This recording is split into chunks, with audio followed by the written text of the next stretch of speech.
శివుడు ఎందుకు కైలాసంలో నివసిస్తాడు? పురాణాల ప్రకారం శివుడు కైలాస పర్వతాన్ని తన నివాసంగా ఎంచుకున్నాడు. కైలాసమనేది చాలా పవిత్రమైన మరియు ప్రశాంతమైన స్థలం.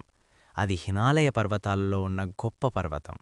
అక్కడ ప్రకృతి ఎంతో శాంతంగా ఉంటుంది. అందుకే శివుడు అక్కడ ధ్యానం చేయడానికి మరియు లోకానికి శాంతిని ఇవ్వడానికి నివసిస్తాడు.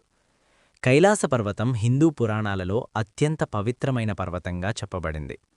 ఈ పర్వతాన్ని దేవతల నివాసంగా భావిస్తారు. భక్తులు కైలాసాన్ని దేవుడి ఆలయంగా గౌరవిస్తారు. శివుడు అక్కడ నివసించడం వల్ల ఆ స్థలం మరింత పవిత్రంగా మారింది. పురాణ కథల ప్రకారం శివుడు చాలా సాదాసీదా జీవితం గడుపుతాడు.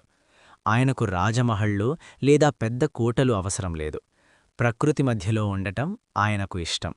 అందుకే మంచుతో కప్పబడి ఉండే కైలాస పర్వతాన్ని తన ఇంటిగా చేసుకున్నాడు. కైలాసంలో శివుడితో పాటు పార్వతీదేవి కూడా ఉంటుందని పురాణాలు చెబుతున్నాయి. అక్కడే ఆయన కుమారులు గణేశుడు మరియు కార్తికేయుడు కూడా ఉంటారని నమ్మకముంది. అందువల్ల కైలాసం దేవకుటుంబం నివసించే పవిత్ర స్థలంగా ప్రసిద్ధి చెందింది. కైలాస పర్వతం భూమి మరియు ఆకాశం మధ్య ఉన్న పవిత్రమైన స్థలమని కూడా అంటారు. అక్కడ శివుడు ధ్యానం చేస్తూ ప్రపంచానికి శాంతి మరియు శక్తి అందిస్తాడని భక్తులు నమ్ముతారు. కైలాసం వద్దకు వెళ్లి దర్శనం చేసుకోవడం చాలా పుణ్యకార్యంగా భావిస్తారు. అందుకే శివుడు కైలాసంలో నివసించడం వెనుక ప్రధాన కారణం శాంతి, పవిత్రత మరియు ధ్యానం. ప్రకృతి మధ్యలో ఉండి ప్రపంచాన్ని కాపాడే దేవుడిగా శివుడు అక్కడ నివసిస్తాడని పురాణాలు చెబుతున్నాయి. నమస్తే.